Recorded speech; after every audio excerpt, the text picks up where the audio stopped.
Park में सैर करते हुए मिश्रा जी के एक दोस्त ने उनसे पूछ लिया कि अक्सर लोग यह कहते हैं कि मोहब्बत नाकाम हो जाए तो इंसान गमों में डूबने लगता है, परंतु कभी किसी ने यह नहीं बताया कि यदि किसी खुशनसीब की मोहब्बत कामयाब हो जाए तो क्या होता है।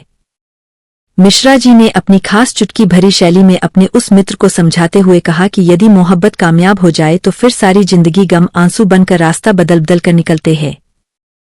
अगर आपको मेरी बात पर एतबार न हो तो कभी किसी शादीशुदा से एक पल के लिए उसके दिल का हाल पूछ कर देख लेना। एक क्षण में दूध का दूध और पानी का पानी करके दिखा देगा।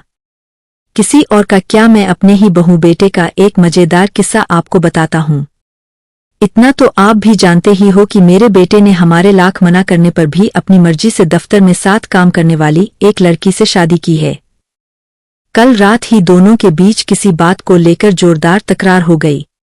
बहू ने चीखते हुए कहा कि तो तुम्हारे साथ शादी करके लुट गई, बर्बाद हो गई। मेरे बेटे ने कल तक हूर परी दिखने वाली अपनी पत्नी से कहा कि अभी तुम्हारे साथ शादी करके कोई अनिल अंबानी नहीं बन गया, बल्कि जो कुछ भी मेरे पास था वो भी सब कुछ लुट गया है। अपनी बात को जारी रखते हुए मिश्रा जी ने कहा कि जीवन में खुशी और गम का तो चोली दामन का साथ है। अगर आप सोच रहे हैं कि गम सिर्फ इश्क और मोहब्बत की राह में ही मिलते हैं, तो आप थोड़ा गलत सोच रहे हैं। इस बात से इनकार करना जरूर थोड़ा कठिन है कि इश्क और प्यार की जुदाई के चलते इंसान अक्सर गमों के अंधकार में खो जाता है। अगर अपनी अच्छी किस्मत के चलते जिंदगी में कोई किसी ऐसे एक गम से बच भी जाता है, तो जरूर उसे कोई न कोई दूसरा गम सता रहा होता है। गरीब बेचारा बच्चों की पढ़ाई, महंगाई की मार और बीमारी के महंगे इलाज से, अमीर अपने खोखले दिखावेपन से, सरकार रिश्वतखोरी और भ्रष्टाचार से, भारत माता अपने लुटते हुए गुलजार के गमों से दुखी है। मिट्टी के बर्तन बनाने वाले कुम्हार को बेमौसम बरसात का, किसान को सूखे की मार का गम तो सदा ही सताता रहता है। किसी को बिन बुलाए मेहमानों के आने से, किसी को अपने करीबी के खो जाने से गम के सागर में डुबकियां लगाने पर मजबूर होना पड़ता है। गम सिर्फ कमजोर, मजबूर और लाचार लोगों को ही दुखी और परेशान करता है, ऐसी बात नहीं है।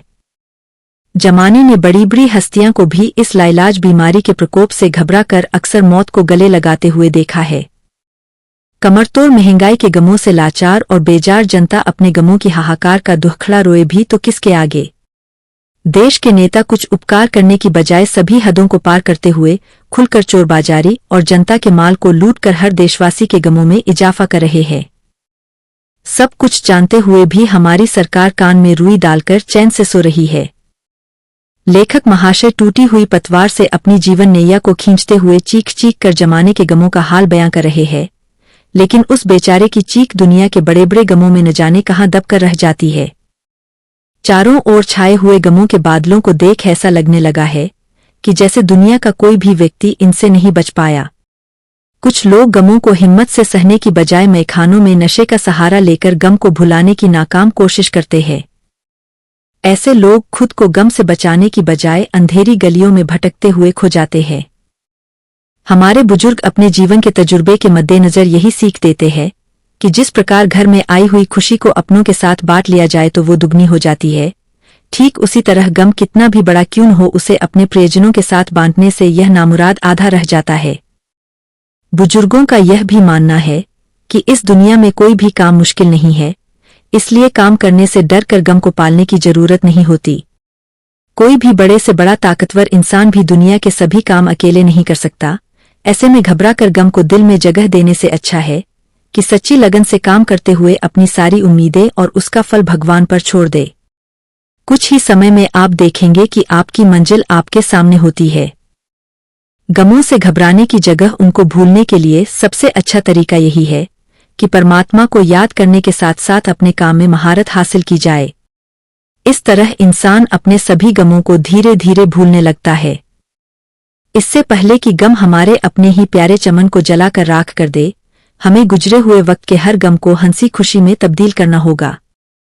आयु के अनुसार बूढ़ा होना चिंता की बात नहीं, किंतु व्यर्थ के गमों से समय से पहले ही बूढ़ा होना कोई अक्लमंदी नहीं है।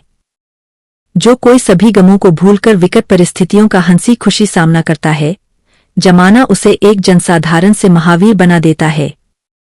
जीवन में मिलना बिछुड़ना, उतार चढ़ाव, नफा नुकसान सभी कुछ भगवान की मर्जी से ही होता है। गमों के इतने दुष्प्रभावों के बारे में सब कुछ जानने के बाद जॉली अंकल की सोच तो यही कहती है कि ईश्वर और समय हर गम को मिटाने के दो परम चिकित्सक है। इसलिए हमारा जीवन चाहे कैसा भी हो, कभी भी गम से न घबराना। जब तक हम जिंदगी को समझना शुरू करते हैं, तब तक यह आधी खत्म हो चुकी होती है। अगर आपको ये कहानी पसंद आए तो प्लीज लाइक, शेयर और सब्सक्राइब जरूर करें।